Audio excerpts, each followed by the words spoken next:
Hi, I'm Lisa Berger. Hi, I'm Kevin Chang, and we're both underwriters for Optimum. We're going to talk about a case on a hog farmer. So, a little bit unusual. You don't see a whole lot of hog farmers, but we're going to do what we Indeed. can with this.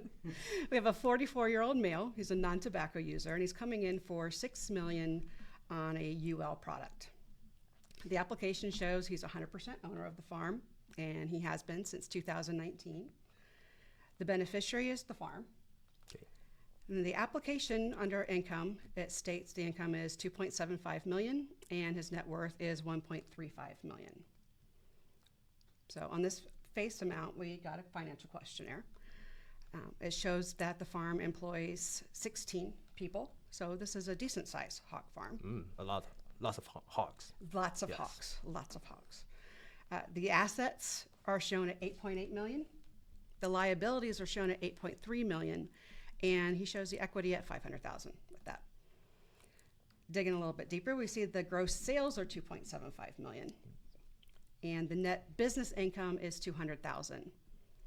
He takes a salary of 50,000. We also received an inspection report, and it confirms the financial questionnaire details. What do you think Great. about this guy? Well, I think there are a lot of bacons in this business, but I'm also seeing there's maybe some unfavorables.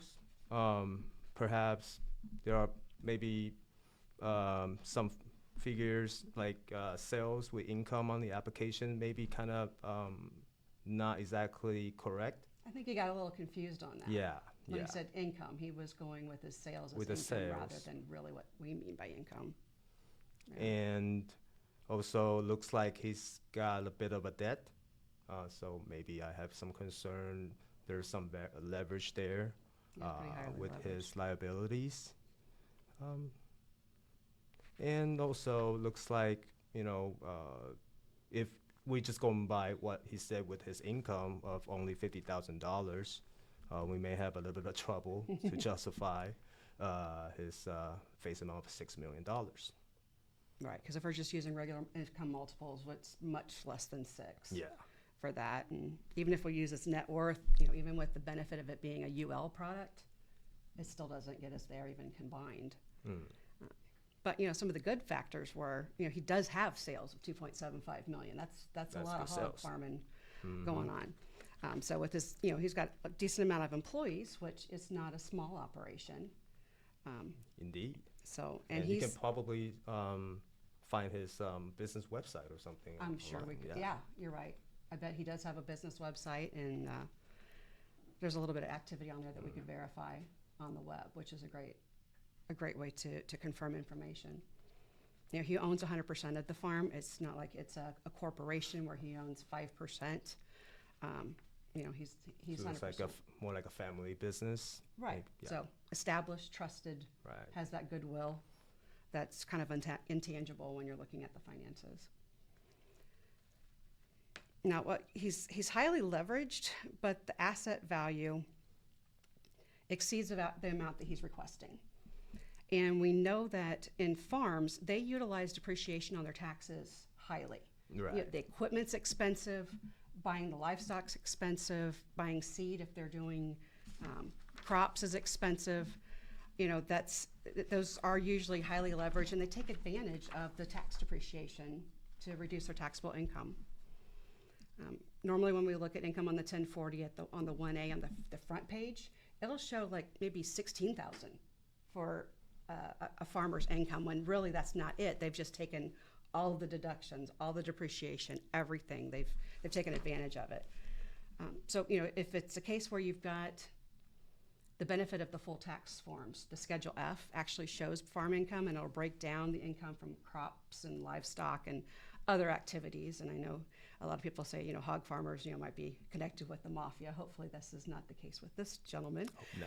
But, other income's on there. So, if that's higher, maybe there's something to look into. But line 9 on Schedule F shows you what your gross income is. It takes some of the costs out. And with farmers, if you use our manual, we normally allow 30 times income. The question is, what income do we use? Do we use stated? Do we use sales? Do we use the 1040? On this one, if we use the gross income from line 9, we're there. Yes. 30 times the, his gross income of what, 200,000, we're there. It's not, it's completely justified.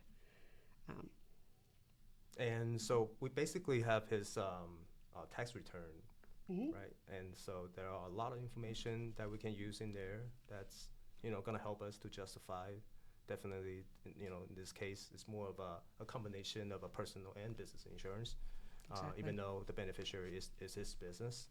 So I think if anybody, maybe sometimes I have some doubts, I may want to request some additional information. Do you think what other requirements that we can get, perhaps like a financial statement on the business?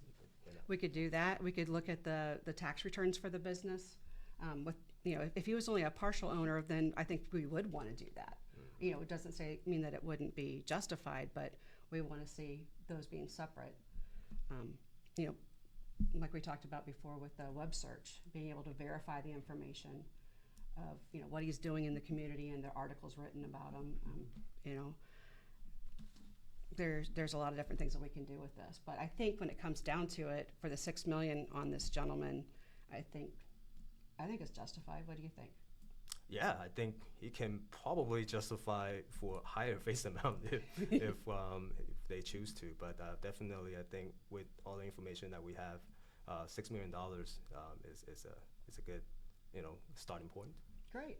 Well, we wanted to share with you what our thought process was on this, and we thank you for joining us today. And if you have any questions on any type of underwriting that you have, Feel free to reach out. yeah, we're always here to help. Thank you.